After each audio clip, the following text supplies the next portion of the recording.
Hello बच्चों, मैं विकास चतुर्वेदी, आपका ज्योग्राफी एक्सपर्ट। कोरोना कोरोना के समय में बड़े लंबे समय के बाद आज पहली बार ऑनलाइन हो रहे हैं और आप लोगों के लिए एक नई सौगात लेके आए हैं। जीएस की पूरा कोर्स हम शुरू करने जा रहे हैं, जिसका डेमो क्लास ज्योग्राफी से चल रहा है। अगर डेमो पर आपको आना है तो डिस्क्रिप्शन में आपके मेल भी लिखे हुए हैं और नंबर भी लिखा हुआ है। उस पर कांटेक्ट करके आप जो है लाइव क्लास के लिए लिंक ले सकते हैं। बहरहाल बड़ा अच्छा लगा कि हम कैमरे के सामने आप लोगों को पढ़ा रहे हैं आज बड़े दिनों के बाद। और आज पहली बार हम ये सिलेबस आपको बताने जा रहे हैं। आईएएस पीसीएस का ज्योग्राफी का जो पाठ्यक्रम है उसके पहले यूनिट को समझाएंगे आपको कि पहले यूनिट में आपसे सवाल कहां कहां से पूछे जाते हैं। बच्चों, ये देखो, भूगोल जीएस पाठ्यक्रम आईएएस पीसीएस का जो पहला यूनिट है उसके अंतर्गत दो पार्ट आते हैं। एक आता है खगोल विज्ञान और दूसरा आता है ग्लोब। बिना इसको जाने आप आगे ज्योग्राफी को नहीं समझ सकते हैं, इसीलिए इसे पहले यूनिट के अंतर्गत रखा जाता है। खगोल विज्ञान में जब तक आप ये नहीं जानोगे कि पृथ्वी आई कहां से, पृथ्वी की उत्पत्ति कैसे हुई, या ये ब्रह्मांड वर्ष नहीं, ब्रह्मांड क्या है, ब्रह्मांड की उत्पत्ति कैसे हुई, ग्रह नक्षत्र तारों का जन्म कैसे हुआ, तब तक आप पृथ्वी के विषय में समझ नहीं पाओगे। और जब पृथ्वी के विषय में समझना होगा तो बिना ग्लोब को समझे, क्योंकि ग्लोब वह माध्यम है जो पृथ्वी को सरलतम तरीके से समझाने का काम करता है। बहरहाल इन दोनों यूनिट को समझकर ही भूगोल को आगे की यूनिटों को समझा जा सकता है। तो देखिए, खगोल विज्ञान में क्या क्या पढ़ेंगे आप। पहले ब्रह्मांड की उत्पत्ति का सिद्धांत, पहले ये जान ले कि ब्रह्मांड की उत्पत्ति कैसे हुई। ब्रह्मांड की उत्पत्ति का सिद्धांत बिग बैंग सिद्धांत, जिसे जॉर्ज लेमेटियर साहब देते हैं, ये ब्रह्मांड की उत्पत्ति का अब तक का सबसे प्रामाणिक सिद्धांत है। इसके बाद साम्यावस्था की संकल्पना, दोलन की संकल्पना, डार्क मैटर क्या है, एलएचसी लार्ज हाइड्राइन कोलाइडर क्या है। कहते हैं कि फ्रांस के जिनेवा शहर में बनाई गई एलएचसी महामशीन दुनिया का सबसे बड़ी मशीन है। इसी मशीन में बिग बैंग सिद्धांत का सत्यापन किया जाएगा। लेकिन ये बात तब समझ में आएगी कि एलएचसी में किया क्या जाएगा, एलएचसी कैसे वर्क करती है, एलएचसी के प्रावधान क्या हैं, ये बिग बैंग विस्फोट क्या है, जो एलएचसी में बिग बैंग विस्फोट जैसी सारी घटनाएं की जाएंगी। इसके बाद जब ये सिद्धांत पढ़ोगे तब आपको प्रयोग हो जाएगा कि उस महाप्रयोग के द्वारा आपको हिग्स बोसान मिलने वाला है। तो क्या है हिग्स बोसान, इसे समझेंगे।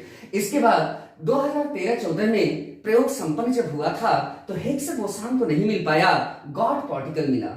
ये गॉड पार्टिकल हिग्स बोसान क्या है, इसे समझेंगे।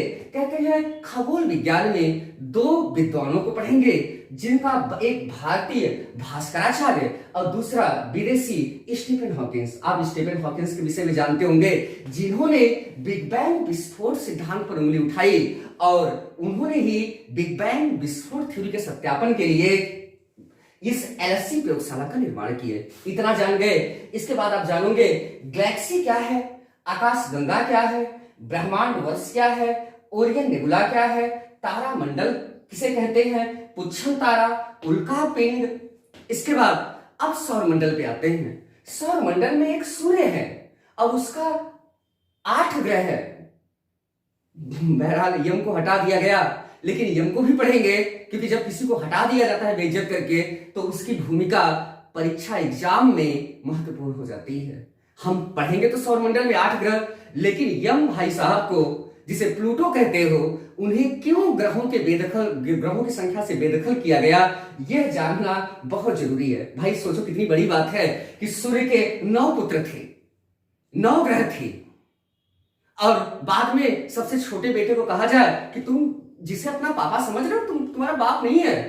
भाई शौक लगा यम को, प्लूटो को, और प्लूटो को कहा गया कि तुम डीएनए टेस्ट में फेल हो गए, अब तुम सूर्य पुत्र नहीं हो। तो देखते हैं अगली क्लास में इस सिलेबस को पढ़ते वक्त कि यम का कौन सा टेस्ट हुआ, जिस टेस्ट को यम पूरा नहीं कर पाया और उसे सूर्य पुत्र की संज्ञा से क्या कर दिया गया, बेदखल कर दिया गया। 2006 से सौरमंडल में केवल 8 ग्रह हैं। ओके, इसके बाद सूर्य इतना बड़ा महामहिम है, सूर्य इतने बड़े तारा है, उनकी कुछ क्रियाएं होती हैं, जैसे प्रभामंडल क्या है, डायमंड रिंग क्या है, सौर कलन क्या है, और इसके बाद आप जानते हो कि अरोरा बोरियालिस, अरोरा ऑस्ट्रालिस की घटना क्या है, कैसे चमक होती है। इसके बाद आप पढ़ोगे कि पृथ्वी की एक छोटी सी उपग्रह है जिसे बिटिया कह सकते हो, वह है चंद्रमा। चंद्रमा को पढ़ना जरूरी है। आप जानते हो कि सोलर सिस्टम में जो जिससे जन्म लेता है वो उसके चारों तरफ चक्कर लगाता है। जैसे सूर्य आकाश गंगा से निकली, आकाश गंगा के चारों तरफ सूर्य घूम रहा है। आप लोग जानते हो कि सूर्य कांस्टेंट है, स्थिर है, लेकिन ये गलत है। सूर्य से तेज तो कोई चक्कर नहीं मार रहा है। तो ये समझेंगे कि सूर्य चक्कर कैसे लगा रहा है। सूर्य आकाश गंगा का चक्कर लगा रहा है, पृथ्वी सूर्य का चक्कर लगा रही है। अब चंद्रमा पृथ्वी से निकली है, सो पृथ्वी चंद्रमा के चारों तरफ क्या हो रही है, घूम रही है। अब अगली कंडीशन बन गई कि आप चंद्रमा को जान गए। चंद्रमा के बाद अब ये समझो कि ये सूर्य है क्या, ये तारे टिमटिमाते कैसे हैं। तो इसके लिए अगला टॉपिक है आपका तारों का जीवन चक्र, जिसे देने का श्रेय भारतीय मूल के वैज्ञानिक सुब्रमण्यम चंद्रशेखर जी को जाता है। इसी तारों के जीवन चक्र में हम तमाम गुत्थियां सुलझाएंगे, जैसे पेपर, न्यूज इत्यादि चीजों में दिखाई देता है कि सूर्य ब्लैक होल में बदल जाएगा। लेकिन इसी क्लास में मैं सिद्ध कर दूंगा कि सूर्य कभी भी ब्लैक होल में नहीं बदलेगा, क्योंकि ब्लैक होल में बदलने के लिए कुछ शर्तें हैं जो सूर्य उसे पूरा नहीं कर पाता। ओके, इंतजार करिएगा तब तक का, जब तक हम इस टॉपिक को न पढ़ाएं कि सूर्य कैसे ब्लैक होल में नहीं बदलेगा, सिद्ध हो जाएगा। इसके बाद लाल दानव क्या है, व्हाइट ड्वार्फ क्या है, ब्लैक ड्वार्फ समझेंगे, सुपरनोवा विस्फोट समझेंगे, पल्सर समझेंगे, तब ब्लैक होल समझेंगे। इसके बाद नक्षत्र क्या है, राशियां क्या है, एस्ट्रॉयड और मिलिट्रॉयड क्या होते हैं, क्षुद्रग्रह क्या होते हैं। इतना टॉपिक पढ़ने के बाद आपका खगोल विज्ञान पूरा होता है। इसके बाद जैसे ही आप खगोल विज्ञान को पढ़ लेते हो, उसके बाद दूसरे इस पहले यूनिट की दूसरी ब्रांच लगती है आपको ग्लोब, क्योंकि ग्लोब बिना समझे आप पृथ्वी की संरचना को नहीं समझ सकते हो। अब कंडीशन ये बन गई, अब ग्लोब का परिचय लोगे, फिर एक्सिस क्या है, अक्ष क्या है, पृथ्वी की रोटेशन गतियां क्या है, अक्षांश क्या है, देशांतर को समझोगे, ग्रिड समझोगे, ऋतुएं कैसे बदलती हैं, कैसे भारत में इतनी ठंडी पड़ रही है, फिर इतनी गर्मी पड़ती है, फिर इतनी वर्षा होती है, इसे समझना बहुत जरूरी है, ऋतुओं का बदलना। इसके बाद दिन रात कैसे बड़ा छोटा होते हैं। इसके बाद आप जानते हो कि पूरे पृथ्वी पर दो ऐसे भी जगह हैं जहां पे 6 महीने का दिन और 6 महीने का रात होता है। आप एक कहानी और भी जानते होंगे कि रामायण में एक कुंभकर्ण जी थे। कुंभकर्ण 6 महीना जगते थे और 6 महीना सोते थे, एक दिन के लिए उठते थे, 6 महीना सोते थे। अब वो कंडीशन क्या है कि जब आप ये समझोगे कि दो वो स्थान कौन से हैं, कहां पे अर्धरात्रि में सूर्य चमकता है, और सूर्य क्यों चमकता है आधी रात में 12 बजे, सूर्य के चमकने की क्या क्या कारण है, क्या रीजन है कि सूर्य आधी रात में चमकता है। वो देश है नॉर्वे।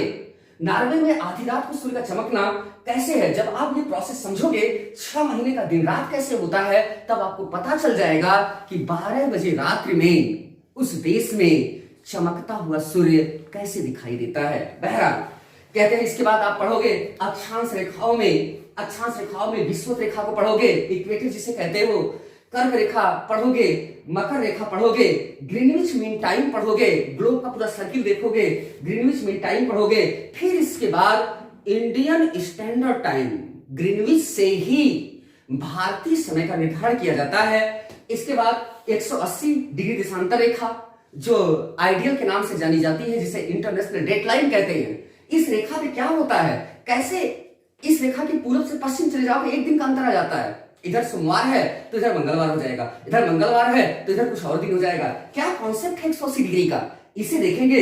इसके बाद इस दोनों पूरे यूनिट से जो सवाल अब तक एग्जाम में आए हैं, इसका कलेक्शन हम आप लोगों को देंगे। जितने भी टीचर हैं साइंस के, पॉलिटी के, इकोनॉमी के, हिस्ट्री के, सब अपने अपने विषय के दिल्ली के सबसे अच्छे विशेषज्ञ हैं। यह आसानी से आपको अपने पूरे मकसद को कामयाब होने में आपके साथ योगदान देंगे। लाइव क्लास हमारी शुरू हो चुकी है। डेमो के लिए आप इसी डिस्क्रिप्शन में जाइएगा, वहां से नंबर लीजिएगा और हमें व्हाट्सएप या कॉल करिएगा। इसके बाद आपको लिंक दिया जाएगा, डेमो का मजा लीजिए। Okay, bye bye.